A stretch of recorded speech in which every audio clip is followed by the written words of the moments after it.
محمد وعلى آلہ وصحبہ افضل صلواتک وعدد معلوماتک وبارک وسلم۔ محترم حاضرین کرام و معزز سامعین کرام، جیسا کہ آپ جانتے ہیں کہ یہ مہینہ ماہ ربیع الاول شریف حضور پاک علیہ الصلاۃ والسلام کی ولادت باسعادت سے متعلق اپنی رحمتیں اور برکتیں لے کر آتا ہے، اور جو حبیب پاک علیہ الصلاۃ والسلام کے عاشق ہوتے ہیں اس میں اپنی خوشیوں کا اظہار کرتے ہیں۔ کچھ کا اظہار اس طرح ہوتا ہے کہ وہ اپنے گھروں کو سجاتے ہیں، کچھ کا اظہار کرنے کا یہ طریقہ ہوتا ہے کہ وہ کھانا کھلاتے ہیں، کچھ کا اظہار کرنے کا طریقہ ہوتا ہے کہ وہ جلسوں کو سجاتے ہیں۔ بہرحال ہر طریقے سے حبیب پاک علیہ الصلاۃ والسلام کی خوشی منانے کی کوشش کی جاتی ہے۔ اور آج مجھے جو عنوان دیا گیا ہے آثار مبارک کی فضیلت اور اس کی عظمت آپ کے سامنے رکھوں۔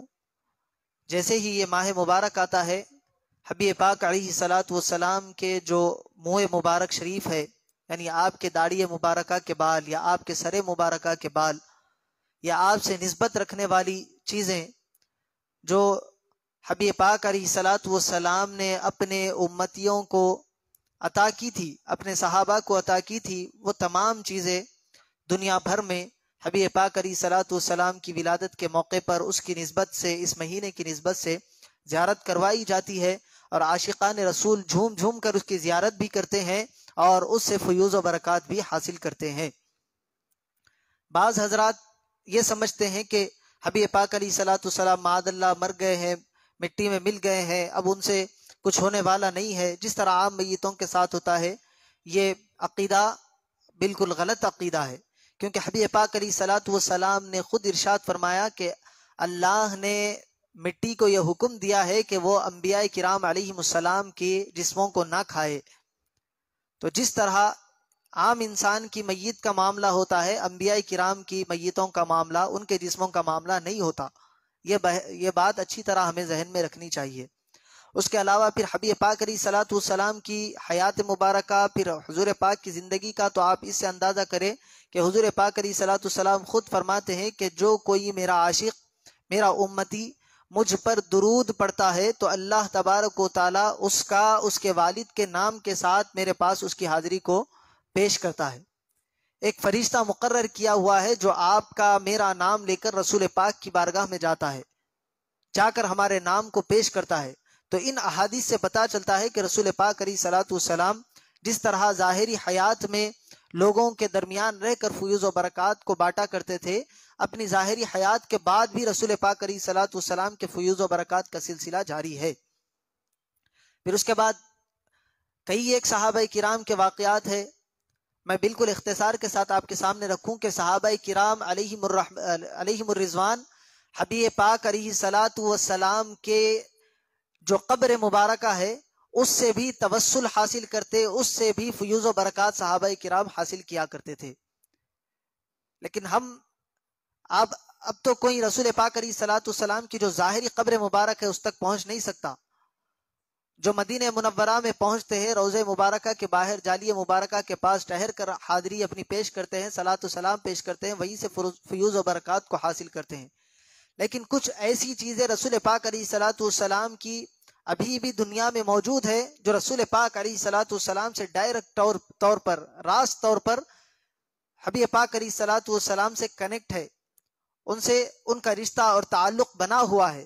وہ کیا ہے؟ حبیب پاک علیہ الصلاۃ والسلام کی منہ مبارکہ ہے، حبیب پاک علیہ الصلاۃ والسلام کے ناخن مبارکہ ہے، حبیب پاک علیہ الصلاۃ والسلام کی جو آثار مبارکہ میں آپ کے آتا ہے کہ آپ کا جبہ مبارک ہے، آپ کے بہت سارے جو ٹوپی مبارکہ ہے، کلاه مبارکہ ہے، چادر مبارکہ ہے، جو رسول پاک علیہ الصلاۃ والسلام زیب تن کیا کرتے تھے، وہ بھی آج لوگوں کے پاس نسلاً در نسلاً محفوظ ہے، اور اس سے فیوز و برکات کا سلسلہ جاری و ساری ہے۔ اگر ہم کہتے ہیں تو لوگ برا مانتے ہیں۔ قرآن پاک کی طرف آپ کو لے کر چلوں، سورۃ البقرہ میں دوسرا پارہ جہاں ختم ہوتا ہے، اس سے پہلا جو رکوع ہے، اس سے لاسٹ والا، اس کے پہلے کی آیتوں میں اللہ تبارک و تعالی حضرت موسیٰ علیہ السلام کی قوم کے بعد کا قصہ ذکر فرماتا ہے، الم تر الی الملأ من بعد موسیٰ اذ قالوا لنبی لہ ابعث لنا ملکا نقاتل فی سبیل اللہ۔ اس کے بعد والی آیتوں میں اذ قال لهم مبعث لنا ملکا نقاتل فی سبیل اللہ قال هل عصیتم ان کتب علیکم القتال الا تقاتلوا قالوا وما لنا الا نقاتل فی سبیل اللہ وقد اخرجنا من دیارنا وابنائنا فلما كتب عليهم القتال تولوا الا قليلا منهم والله عليم بالظالمين۔ یہ تمام باتیں اللہ نے ذکر کی کہ حضرت موسیٰ علیہ السلام کے بعد حضرت شموئیل علیہ السلام کو ہم نے نبوت دی، اس کے بعد وہ لوگ اپنے گھروں سے چھوڑ کر نکلے۔ وقال لهم نبيهم ان الله قد بعث لكم طالوت ملكا، یہاں سے وہ قصہ شروع ہو رہا ہے۔ اللہ تبارک و تعالیٰ نے کہ نبی حضرت شموئیل علیہ السلام نے فرمایا کہ اللہ نے تمہارے لیے طالوت کو بادشاہ مقرر کیا۔ قالوا انا يكون له الملك علينا ونحن احق بالملك منه ولم يؤت ساعة من المال۔ تو وہ قوم والے جو حضرت شموئیل علیہ السلام کی تھی، انہوں نے کہا کہ اللہ تعالیٰ طالوت کو کیسے بادشاہ بنا سکتا ہے، ہم اس سے زیادہ طاقتور، ہم اس سے زیادہ مال والے ہیں، اس سے زیادہ سلطنت رکھنے والے ابھی موجود ہے، تو اللہ ایک غریب کو کیسے بادشاہت عطا فرما سکتا ہے۔ قال ان اللہ اصطفاہ علیکم وزادہ بسطۃ فی العلم والجسم، اللہ فرماتا ہے کہ ہم نے اس کو بہترین جسم اور علم سے نوازا ہے۔ تو جسمانی قوت اور علم کی طاقت یہ سب سے بڑی طاقتیں ہیں جس کو قرآن ارشاد فرما رہا ہے۔ پھر اللہ فرماتا ہے ان اللہ واسع علیم، ہم نے طالوت کو چنا ہے اور اللہ تبارک و تعالیٰ ایک بڑی وسعت والا علم والا ہے، بڑا اس کا علم ہے، وہ جانتا ہے کہ وہ کیا کر رہا ہے۔ اس کے بعد والی آیت میں وقال لهم نبيهم ان آیۃ ملکہ ان یأتیکم التابوت فیہ سکینۃ من ربکم، حضرت موسیٰ علیہ السلام اور حضرت ہارون علیہ السلام کے جو تبرکات تھے وہ ایک تابوت میں رکھے ہوئے تھے، اس کا ذکر قرآن پاک میں اللہ تبارک و تعالیٰ ارشاد فرما رہا ہے۔ کس کا؟ راز طور پر ان تبرکات کا نہیں، بلکہ جن تبرکات کو باکس میں رکھا گیا تھا اس باکس کا ذکر اللہ تبارک و تعالیٰ قرآن میں ارشاد فرما رہا ہے۔ تو اس باکس کے اندر رکھی جانے والی چیزوں کا عالم کیا ہوگا، ان کی فضیلت، ان کا مقام کس درجے افضل و اعلیٰ ہوگا، اسی لیے تو اللہ تبارک و تعالیٰ اس کا قرآن میں ذکر فرما رہا ہے۔ اللہ خود آگے ارشاد فرماتا ہے، اس میں کیا ہے، بقیۃ مما ترک آل موسیٰ و آل ہارون، اس کے اندر حضرت موسیٰ اور حضرت ہارون علیہ السلام کی بقیہ ہے، ان کے چھوڑے ہوئے کچھ اشیاء ہے، اور وہ کس حالت میں ہے، تحملہ الملائکہ، اس تابوت کو فرشتے اپنے سروں پر اٹھائے ہوئے ہیں۔ اس کے اندر کیا تھا؟ روایتوں میں آتا ہے، مفسرین اس آیت کی تفسیر کرتے ہوئے لکھتے ہیں کہ اس میں حضرت موسیٰ علیہ السلام کا جبہ مبارک تھا اور حضرت موسیٰ علیہ السلام کی نالین پاک تھی، یعنی حضرت موسیٰ علیہ السلام جو چپل پہنا کرتے تھے وہ تابوت میں وہ حضرت موسیٰ کی چپل تھی۔ تو اللہ تبارک و تعالی حضرت موسیٰ سے جو وابستہ چیزیں ہیں ان کا مقام بتلا رہا ہے، اور قرآن میں اس کو ذکر فرما رہا ہے کہ انبیاء کرام علیہم السلام سے جو چیزیں نسبت رکھتی ہے، جن کا تعلق ہو جاتا ہے، جو جڑ جاتی ہے، جو وابستہ ہو جاتی ہے، ان کا مقام یہ ہے کہ اس کا ذکر اللہ قرآن میں ارشاد فرماتا ہے، اور جو چیزیں ان میں رکھی جاتی ہے اس کا مقام یہ ہے کہ فرشتے اس کو سروں پر اٹھایا کرتے ہیں۔ تو اب یہاں سے آپ ایک بات کو غور کریں، اس میں کیا تھی؟ حضرت موسیٰ علیہ السلام کی چپل تھی۔ وہ کون سی چپل تھی؟ کہ جب حضرت موسیٰ علیہ السلام کوہ طور پر، یہ تو سب کو معلوم ہے کہ حضرت موسیٰ کلیم اللہ تھے، اللہ سے کلام کیا کرتے تھے، اور اللہ سے کلام ایسے ہی ہر جگہ پر کسی بھی موقع پر نہیں ہوا کرتا تھا، وہ خاص وقت ہوتا تھا، خاص جگہ ہوتی تھی۔ طور کے پہاڑ پر اللہ تبارک و تعالیٰ سے ہم کلامی کا شرف ہوتا تھا۔ تو جب بھی حضرت موسیٰ علیہ السلام طور پر جاتے تو ایک مرتبہ اللہ نے حکم دیا کہ اے موسیٰ جب پہاڑ پر آنا تو اپنی چپلوں کو اتار کر آنا، یہ پہاڑ بڑا مقدس ہے، یہاں پر ہماری تجلیات کا ظہور ہوتا ہے، تو جب آنا تو یہاں پر چپل کو اتار کر آنا، اس جگہ پر چپل پہن کر آنے کی اجازت نہیں ہے۔ تو وہ چپل جو طور پر نہیں گئی، اس چپل کا یہ عالم ہے کہ اس کو ملائکہ اٹھائے ہوئے ہیں۔ کیوں؟ کیونکہ وہ حضرت موسیٰ علیہ السلام کے قدموں سے وابستہ تھی۔ اور ادھر حبیب پاک علیہ الصلوۃ والسلام کی شان و عظمت کو دیکھے۔ حبیب پاک علیہ الصلوۃ والسلام معراج کے سفر پر ہے۔ حبیب پاک علیہ الصلوۃ والسلام بیت اللہ سے بیت المقدس کا سفر کیا، وہاں سے آسمانوں کا، وہاں سے لامکاں کا۔ روایتوں میں آتا ہے کہ جب اللہ تبارک و تعالیٰ کے عرش پر حضرت حبیب پاک علیہ الصلوۃ والسلام جانے والے تھے، سدرۃ المنتہا سے آگے کی منزلوں میں، اللہ کے حبیب نے چاہا کہ اپنی نالین کو اتار دے، اپنی چپل کو اتار دے، اللہ تبارک و تعالیٰ نے ارشاد فرمایا کہ اے حبیب چپل پہنے ہوئے ہمارے عرش پر تشریف لاؤ تاکہ ہمارے عرش کو بھی آپ کی چپلوں کا بوسہ لینے کا شرف حاصل ہو جائے۔ یہ حبیب پاک علیہ الصلوۃ والسلام کی نالین کا مقام اور مرتبہ تھا۔ تو جو حضرت موسیٰ علیہ السلام مقتدی بنے، معراج کی رات میں حبیب پاک علیہ الصلوۃ والسلام امام بنے، تو مقتدی کی چپلوں کا یہ عالم ہے کہ اس کا ذکر قرآن میں آ رہا ہے، اس کو اللہ تبارک و تعالیٰ تبرک بنا کر ذکر فرما رہا ہے، تو پھر آپ کے اور ہمارے آقا حبیب پاک علیہ الصلوۃ والسلام جو سید الانبیاء ہے، تمام نبیوں کے امام بنے معراج کی رات، ان کی چپلوں کا، ان کی نالین کا عالم کیا ہوگا؟ ان سے کتنے فیوض و برکات کو پھر حاصل کرنے والا ہمیں بننا چاہیے۔ حبیب پاک علیہ الصلوۃ والسلام، دیکھیں یہ تو ایک واقعہ تھا، ذکر ہو گیا، لیکن فیوض و برکات کس طرح حاصل ہوتے ہیں؟ سورہ یوسف، حضرت یوسف علیہ السلام کے نام سے مکمل ایک سورت 12ویں پارے کے آخر میں اور 13ویں پارے کے ابتدا میں ہے۔ اس سورت میں حضرت یوسف علیہ السلام کا واقعہ آپ نے سنا ہوگا کہ بڑے خوبصورت آپ تھے، آپ کے بھائیوں نے آپ کو لے جا کر کنویں میں ڈال دیا، اس کے بعد آپ وہاں سے ہوتے ہوتے مصر کے بازار میں چلے گئے، وہاں زلیخا کا وہ واقعہ پیش آیا کہ آپ کی خوبصورتی کو دیکھ کر اس نے چاہا کہ وہ آپ سے شادی کرے، پھر اس کے بعد آپ کی خوبصورتی عورتوں کو دکھائی، عورتوں نے اپنی انگلیاں کاٹ لی۔ اس کے بعد جب حضرت زلیخا کی باتوں میں حضرت یوسف نہیں آئے تو حضرت یوسف کو قید کر دیا گیا۔ اس کے بعد جب بادشاہ کو حضرت یوسف علیہ السلام کا مقام اور مرتبہ پتہ چلا تو بادشاہ نے حضرت یوسف کو اپنا وزیر بنا لیا۔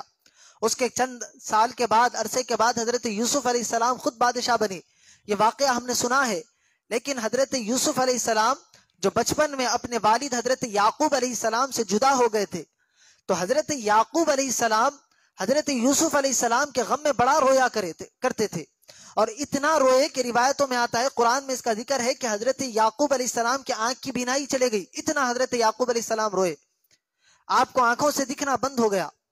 ایک مرتبہ ایسا ہوا کہ حضرت یوسف علیہ السلام کے جو قبیلے والے تھے، یا اس مقام پر جہاں حضرت یعقوب اور حضرت یوسف کا بچپنا گزرا تھا، اس مقام کے لوگ مصر کے بازار میں آئے اور انہوں نے حضرت یوسف علیہ السلام سے ملاقات کا شرف حاصل کیا، اور انہیں پتا چلا کہ یہ یوسف ہے جو حضرت یعقوب کی اولاد میں سے ہے، یہ بچپن میں بچھڑ گئے تھے۔ تو انہوں نے حضرت یوسف علیہ السلام سے واقعہ سنایا کہ آپ کے والد آپ کی یاد میں اتنا روئے کہ ان کے آنکھوں کی بینائی چلے گئی۔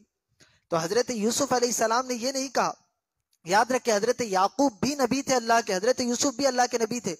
حضرت یوسف چاہتے تو اللہ کی بارگاہ میں ہاتھ اٹھا کر دعا کر دیتے، حضرت یوسف نے یہ نہیں کیا، بلکہ انہوں نے کیا کیا، اپنا جبہ جو آپ پہنے ہوئے تھے اس کو اتارا اور وہ آئے ہوئے قافلے کے لوگوں کو دیا، اور دے کر کہا کہ یہ جبہ لے کر جاؤ اور میرے والد گرامی حضرت یعقوب علیہ السلام کی آنکھوں سے اس کو مس کرو، ان کو اللہ تبارک و تعالیٰ بینائی عطا فرمائے گا۔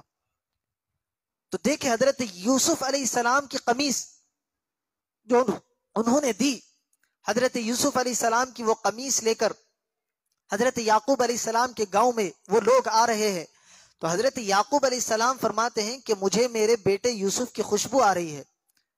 روایتوں میں آتا ہے کہ کئی میل دور حضرت یوسف علیہ السلام کا جبہ آ رہا ہے، لیکن حضرت یعقوب کئی میل دور بیٹھے حضرت یوسف کی خوشبو کو سونگ رہے۔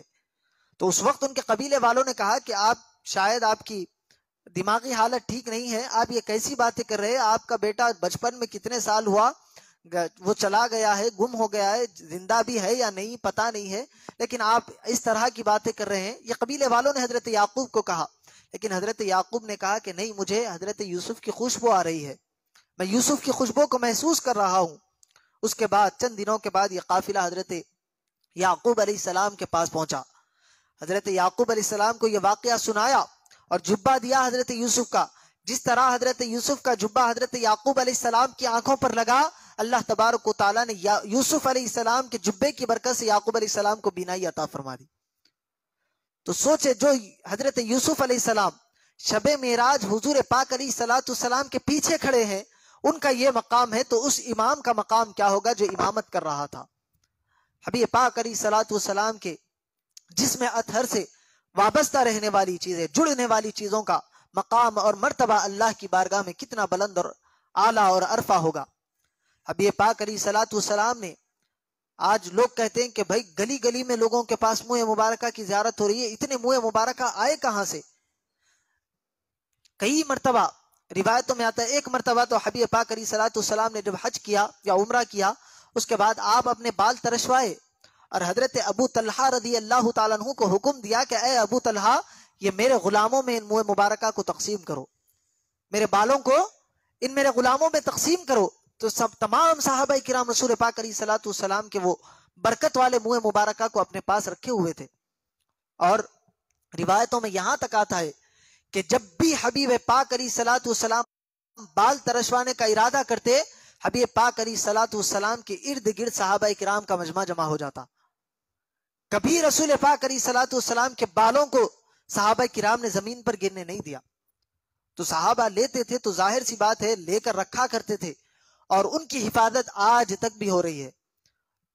جو لوگ کہتے ہیں کہ بھائی اتنے کیسا آ گئے، آپ دیکھیں آپ کے سر میں جتنے بال ہیں آپ نہیں گن سکتے۔ ایک انسان کو آپ بٹھا دے کہ آج تمہاری کٹنگ کی جائے گی، اس کے پورے بال صاف کرے اور اس کو کہے کہ اب تمہارے یہ بال گن کر بتاؤ، ایک ہفتہ گزر جائے گا لیکن وہ بالوں کو صحیح طریقے سے کاؤنٹ نہیں کر سکتا۔ اتنی تعداد میں اللہ تبارک و تعالیٰ نے ایک انسان کے سر میں بال رکھے ہیں۔ تو حبیب پاک علیہ الصلوۃ والسلام کے بال مبارکہ کو صحابہ کرام اٹھا کر رکھا کرتے تھے، اور پھر اس سے فیوز و برکات حاصل بھی کیا کرتے تھے۔ حضرت ام سلمہ رضی اللہ تعالیٰ عنہ کا واقعہ بڑا مشہور ہے۔ حضرت ام سلمہ رضی اللہ تعالیٰ عنہ کے پاس حضور کے ایک بال مبارک تھا، منہ مبارک، جس کو انہوں نے چاندی کی ڈبیا میں محفوظ کر کے رکھا تھا۔ جب حبیب پاک علیہ الصلوۃ والسلام کا وصال مبارک ہو گیا، اس کے بعد جب لوگوں کو کوئی بیماری کا شکار ہوتا یا کسی کو نظر لگ جاتی، روایتوں میں آتا ہے حدیث میں کہ کسی کو نظر ہوتی مدینے میں، یا کوئی شدید بیمار پڑ جاتا، تو حضرت ام سلمہ رضی اللہ تعالیٰ عنہ کے گھر پر حاضری دیتا۔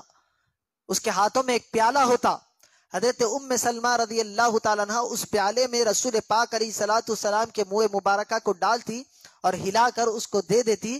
جیسے ہی وہ لے جا کر مریض کو پلایا جاتا، اللہ تبارک و تعالیٰ اس کو شفا عطا فرما دیتا۔ یہ حبیب پاک علیہ الصلوۃ والسلام کے منہ مبارکہ کا کمال تھا۔ اور کتنی محبت صحابہ کرام رضوان اللہ تعالی علیہم اجمعین ان آثار مبارکہ سے کرتے تھے، اس کا اندازہ آپ کو اس حدیث مبارکہ سے ہوگا۔ حضرت انس بن مالک رضی اللہ تعالیٰ عنہ سے لوگوں نے پوچھا، ان کے پاس حضور پاک صلی اللہ علیہ وسلم کے منہ مبارکہ تھے اور دیگر اشیاء تھی۔ انہوں نے کہا کہ اے انس، یہ چیزیں تم ہمیں دے دو، ہم تمہیں تم جتنا مانگو گے پیسہ دینے کے لیے تیار ہے، تم جو چیز مانگو گے ہم تمہیں اس کے مقابلے میں دینے کے لیے تیار ہے۔ حبیب پاک علیہ الصلوۃ والسلام کے جو منہ مبارکہ اور آثار مبارکہ ان کے پاس تھے، اس کے مقابلے میں لوگ کہہ رہے کہ اے انس تم ہمیں دے دو، ہم تمہیں جو مانگو گے وہ دینے کے لیے تیار ہے۔ حضرت انس بن مالک رضی اللہ تعالیٰ عنہ فرماتے ہیں کہ تم مجھے مال و دولت، دنیا کی یہ بیکار چیزوں کے ذریعے اس حبیب پاک علیہ الصلوۃ والسلام کے منہ مبارکہ پوچھ رہے ہو، جو تمام عالموں کے لیے رحمت بنا کر دنیا میں مبعوث فرمائے گئے ہیں، جو تمام نبیوں کے بھی سردار ہے، جن کے لیے اللہ نے اس دنیا کو بنایا ہے۔ اگر تم ساری دنیا بھی لا کر میرے قدموں میں رکھ دو تو میں حبیب پاک علیہ الصلوۃ والسلام کے اس ایک منہ مبارکہ کا سودا نہیں کروں گا۔ ایسی محبت صحابہ کرام رضی اللہ تعالیٰ عنہم اجمعین ان تبرکات سے کیا کرتے تھے۔ حبیب پاک علیہ الصلوۃ والسلام کے صحابہ کرام کس طرح حبیب پاک سے محبت کرتے تھے۔ منہ مبارک تو منہ مبارک ہے، حبیب پاک علیہ الصلوۃ والسلام جب وضو کرتے تھے تو صحابہ کرام کبھی آپ صلی اللہ علیہ وسلم کے وضو کے پانی کے قطروں کو زمین پر آنے نہیں دیتے تھے۔ صحابہ کرام ایک دوسرے پر ٹوٹ پڑتے کہ ہمارے ہاتھوں میں رسول پاک سے مس ہوا پانی ہمارے ہاتھوں کو آ جائے، وہ پی لیا کرتے، وہ اپنے چہروں کو لگا لیا کرتے، اس سے فیوز و برکات حاصل کیا کرتے۔ ارے پانی تو پانی ہے، رسول پاک علیہ الصلوۃ والسلام کھکار تھے، آپ کا جو تھوک مبارک ہوتا وہ بھی لے کر صحابہ کرام اس کو پی جاتے، اس کو تبرک بنا کر فیوز و برکات حاصل کرتے۔ تھوک تو تھوک ہے، صحابہ کرام حبیب پاک کی ریٹ مبارک جو ناک سے نکلتی ہے اس کو بھی تبرک سمجھ کر استعمال کیا کرتے تھے۔ ایسی محبت صحابہ کرام کی رسول پاک علیہ الصلوۃ والسلام سے تھی، اور اس کے فیوز و برکات ان کو حاصل بھی ہوا کرتے تھے۔ وہ ایسے ہی نہیں کرتے۔ یاد رکھے، آپ کو میں بتاؤں کہ بیوی جو ہوتی ہے شوہر کی سب سے زیادہ رازدار ہوتی ہے۔ انسان باہر نکلتا ہے گھر کے تو اچھی حالت میں ہوتا ہے، جبہ شایا سب کچھ پہن کر، اچھی ٹائی وائی لگا کر، پینٹ شرٹ پہن کر نکل سکتا ہے، لیکن جو اس کے اندرونی گھر کے ماحول ہوتے ہیں اس کے والدین اس کو بہتر جانتے ہیں. اس کے بعد اگر شادی شدہ ہے تو بیوی سب سے زیادہ اس کی رازدار ہوا کرتی ہے. یہ ہم نہیں کہتے، یہ سائنس کہتی ہے، یہ علماء کہتے ہیں.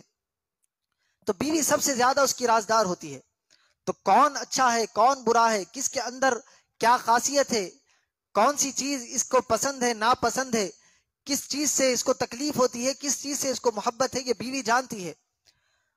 تو صحابہ کرام کا عمل تھا. صحابہ تو محبت کرتے تھے، رسول پاک کو اپنا آئیڈیل مانتے تھے، یہ تو ادب کرتے تھے. لیکن حضرت ام سلمہ، جو ابھی میں نے جس حدیث مبارکہ کو آپ کو سنایا کہ لوگوں کو شفا کے لیے وہ پانی میں ڈبا کر دیا کرتی تھی. آج لوگ کہتے ہیں کہ نبی کے تبرکات سے کچھ نہیں ہوتا، نبی ہمارے طرح معاذ اللہ بشر تھے، وہ ہماری طرح کھاتے تھے، پیتے تھے، کپڑے دھوتے تھے، ہماری طرح قبر میں چلے گئے، اب ان کا جسم بھی صحیح سلامت نہیں ہے. یہ معاذ اللہ، یہ لوگوں کو گمراہ کرنے کی اور قرآن و حدیث سے بہکانے کی باتیں ہیں. یاد رکھیں حضرت ام سلمہ رضی اللہ تعالیٰ عنہ نے یہ جو عمل کر کے بتایا، یہ اس بات کی دلیل ہے کہ یہ نبی ہماری طرح بشر تو ہیں لیکن ہماری طرح بشریت کی شان والے نہیں ہیں. اللہ نے ان کے اندر نورانیت والی شان بھی رکھی ہے. اللہ نے ان کو کس طرح بنایا ہے یہ اللہ ہی بہتر جانتا ہے. کیونکہ صحابہ تو محبت میں کر رہے تھے، اگر صحابہ کرتے تو یہ الگ معاملہ تھا. لیکن جو حضرت ام سلمہ ہے، جنہوں نے حضور کے دنوں کو بھی دیکھا، راتوں کو بھی دیکھا، اکیلی صحبتوں میں کو بھی حضور پاک علیہ الصلوۃ والسلام کی انہوں نے پایا، انہوں نے یہ طرز عمل کر کے بتایا کہ یہ نبی ہماری طرح نہیں ہے، ان کا مقام اور مرتبہ اللہ کی بارگاہ میں بہت بلند و بالا ہے، بڑی عظمت اور شان والا نبی ان کو اللہ تبارک و تعالیٰ نے بنایا ہے. تو یہ باتیں جو لوگ کرتے ہیں ان کی باتوں کی کوئی حقیقت نہیں ہے، یہ صرف شیطان کے بہکاوے میں. اللہ خود فرماتا ہے یضل بہ کثیرا ویہدی بہ کثیرا، ہم قرآن ہی کے ذریعے بہت سارے لوگوں کو ہدایت دیتے ہیں اور قرآن ہی کے ذریعے لوگوں کو بہکا بھی دیتے ہیں، لوگوں کو راہ راست سے ہٹا بھی دیتے ہیں. تو یہ ضروری نہیں ہے کہ ہر قرآن پڑھنے والا صحیح طور طریقے کو اپنانے والا ہو، یہ ضروری نہیں ہے کہ ہر قرآن پڑھنے والا ہدایت یافتہ ہو. کچھ قرآن پڑھ کے بھی جہنم کے راستے میں جانے والے ہیں. تو ہر قرآن پڑھنے والے کو ہم یہ اس نظر سے نہ دیکھیں کہ یہ جو کہہ رہا ہے صحیح کہہ رہا ہے. تو ابھی پاک علیہ الصلوۃ والسلام کے بے شمار تبرکات، حضور پاک علیہ الصلوۃ والسلام کے منہ مبارکہ جہاں پر ابھی ہم نے سنا کہ پانی میں ڈال دیتے تو اس پانی سے شفا ہو جاتی، حبیب پاک علیہ الصلوۃ والسلام کے تھوک کا کیا عالم تھا، حبیب پاک علیہ الصلوۃ والسلام کے لعاب دہن کا. جس حضرت انس فرماتے ہیں کہ مدینے میں کھارا کنواں تھا، حبیب پاک نے اس میں تھوکا، ایک مرتبہ تھوکا تھا کہ مدینے میں پھر اس سے زیادہ بہترین میٹھا پانی ہم نے کہیں اور کنویں میں نہیں پایا. یہ حبیب پاک کے تھوک کی شان تھی. صدیق اکبر کا وہ غار والا واقعہ یاد کرے، جب ہجرت کے سفر پہ حضرت سیدنا صدیق اکبر کو سانپ نے ڈسا، حبیب پاک علیہ الصلوۃ والسلام نے اپنے تھوک سے حضرت سیدنا صدیق اکبر کے زخم کو لگایا تو سانپ کا اثر ختم ہو گیا. حضرت علی مرتضیٰ کرم اللہ تعالی وجہ الکریم خیبر کے موقع پر بیمار ہوئے، آنکھوں سے آپ کے آشوب چشم کا مرض ظاہر ہوا، پانی جانے لگا. حبیب پاک نے بلایا کہ علی کو بلاؤ، بلا کر حضرت سیدنا علی مرتضیٰ کرم اللہ تعالی وجہ الکریم کی آنکھوں میں آپ نے اپنا لعاب دہن لگایا. حضرت علی فرماتے ہیں کہ میری آنکھیں پہلے سے زیادہ روشندار ہو گئی تھی، میں اور اچھا دیکھنے لگا تھا اور فرحت کو میں محسوس کر رہا تھا. ایک واقعہ حضرت حبیب پاک علیہ الصلوۃ والسلام کے ایک صحابی تھے، حبیب پاک کا ایک گستاخ تھا، وہ حبیب پاک کی گستاخی کر رہا تھا. وہ صحابی رسول کو برداشت نہیں ہوا، وہ اس وقت کا بڑا مالدار بھی تھا، اس کے پاس فوج بھی تھی، لیکن وہ صحابی رسول، مجھے نام ذہن میں نہیں آ رہا ہے، وہ اس کے محل میں چلے گئے، جا کر اس شخص کو کاٹ دیا، اس کے 2 ٹکڑے کر دیے. محل میں شور مچ گیا کہ بادشاہ کو کسی نے مار دیا، اس وقت کے حاکم کو. تمام کا تمام محل الرٹ ہو گیا. اب یہ صحابی رسول بڑے پریشان ہوئے. انہوں نے کیا کیا؟ اب ایک ہی سہارا تھا، یا تو ان کے ہاتھ چڑھ جائے یا پھر کود کر اپنی جان بچائے. اور وہ محل ایسے بھی نہیں ہوتے، بادشاہوں کے محل آپ یہاں کے حیدرآباد ہی کے دیکھ لے کتنی اونچائی پر ہوتے ہیں. تو انہوں نے کیا کیا کہ کھڑکی سے نیچے چھلانگ لگا دی. اس معاملے میں یہ ہوا کہ ان کے ٹانگ کی ہڈی ٹوٹ گئی. اب وہ پریشان ہوئے اور ان کا عقیدہ دیکھے کہ حبیب پاک علیہ الصلوۃ والسلام کے پاس ہر درد کی دوا موجود ہوتی ہے. وہ صحابی رسول اس زخمی حالت میں اپنی ٹانگ کو اٹھائے ہوئے رسول پاک کی بارگاہ میں پہنچے اور آ کر فرمایا یا رسول اللہ، جو آپ کا گستاخ تھا میں نے اس کو ختم کر دیا، میں نے اس کا خاتمہ کر دیا. اور رسول پاک علیہ الصلوۃ والسلام اس معاملے میں میری یہ ٹانگ بھی زخمی ہو گئی ہے. حبیب پاک ان کی اس ٹانگ کے زخم پر اپنا لعاب دہن لگاتے ہیں اور اپنا دست اقدس پھیرتے ہیں، تو ہاتھ کا پھیرنا یہ تھا کہ جس طرح پہلے ان کی ٹانگ تھی اسی طرح وہ ٹانگ ہو گئی۔ تو یہ حبیب پاک کے تبرکات ہے، جو حبیب پاک ایک جگہ مس کر دیتے ہیں تو پھر اس کی برکت ان چیزوں میں آ جایا کرتی ہے۔ حبیب پاک نے بے شمار صحابہ کرام، 2 صحابی کا ذکر آتا ہے حدیثوں میں کہ ان کے چہرے پر ہاتھ پھیرا اور اللہ سے ان کی دعا کی تو 100 سے زیادہ سال کی عمر انہوں نے پائی، لیکن کبھی ان کا چہرہ بوڑھا نہیں ہوا، وہ ہمیشہ جوان لگا کرتے تھے، اور ان کے چہرے کے سر کے جو بال تھے وہ بھی سفید نہیں ہوئے۔ یہ رسول پاک کے ہاتھ کی برکت تھی۔ تو رسول پاک علیہ الصلوۃ والسلام کو اللہ نے سراپا معجزہ بنایا تھا۔ حبیب پاک کی ہر ادا میں اللہ تبارک و تعالیٰ نے معجزات رکھے۔ حبیب پاک کا لعاب دہن بھی ہمارے لیے حد تو یہ ہے کہ حبیب پاک علیہ الصلوۃ والسلام مدینہ منورہ میں آئے، اس کو مدینہ منورہ کو پہلے یثرب کہا جاتا تھا، بیماریوں کا گڑھ، لیکن جب حبیب پاک علیہ الصلوۃ والسلام مدینہ منورہ میں آئے تو وہاں کی مٹی کو بھی اللہ تبارک و تعالیٰ نے خاک شفا بنا دیا، اس مٹی میں بھی اللہ تبارک و تعالیٰ نے شفا رکھ دی۔ جو وہ مٹی کو استعمال کر لیتا ہے، روایتوں میں آتا ہے کہ اس کو کوئی بیماری نہیں ہوتی، ایک نہیں کئی درجنوں واقعات ہے اس مٹی سے شفا پانے والے۔ تو جس جگہ پر حبیب پاک قدم رکھ دے اس مٹی کی یہ سعادت ہے، تو پھر حبیب پاک کے منہ مبارکہ کی شان اور عظمت کیا ہوگی، حبیب پاک سے وابستہ چیزوں کی شان اور عظمت کس طرح ہوگی۔ ایک واقعہ سنا کر میں اپنی گفتگو کو ختم کروں۔ غالباً میں بہت سال پہلے یہ واقعہ پڑھا تھا، 8-10 سال پہلے، میں کل رات سے ڈھونڈنے کی کوشش کر رہا ہوں، وہ واقعہ مجھے نہیں ملا۔ ہندوستان کا ایک بادشاہ تھا، اس کے پاس ایک شخص آیا، اس نے کہا کہ میرے پاس حضور پاک علیہ الصلوۃ والسلام کی نعلین مبارک ہے، اور میں اس سے آپ کو بتاتا ہوں کہ ادب کیا چیز ہوتی ہے۔ آج ہمارے پاس ادب ختم ہو رہا ہے، اور یہی ادب ہے جو اس وقت کے بادشاہوں کو اور بڑا عہدہ دلایا کرتا تھا، اور یہی ادب ہے جو آج ہم سے ختم ہو رہا ہے، تو مسلمان قوم ذلت اور پستی کا شکار ہو رہی ہے۔ ہمارے اندر سے ادب ختم ہوتا جا رہا ہے۔ جب تک ادب تھا مسلمان ایک نظیر تھی، ایک قوم کی ایک مثالی قوم تھی مسلمانوں کی، لیکن جب سے ان کے اندر ادب کا خاتمہ ہوا، مسلمان ذلت اور رسوائی کا شکار ہو رہے، جہاں جا رہے مسلمان برباد ہو رہے۔ تو ادب یہ سب سے بہترین چیز ہے، ادب کا دامن تھامے رکھنا چاہیے۔ تو میں وہ واقعہ سنا رہا ہوں، ادب سے ریلیٹڈ ہے۔ تو بادشاہ کے پاس ایک شخص آیا، اس نے کہا کہ میرے پاس حبیب پاک کی نعلین ہے، میں آپ کو دوں گا، آپ اس کے بدلے میں مجھے کیا دیں گے؟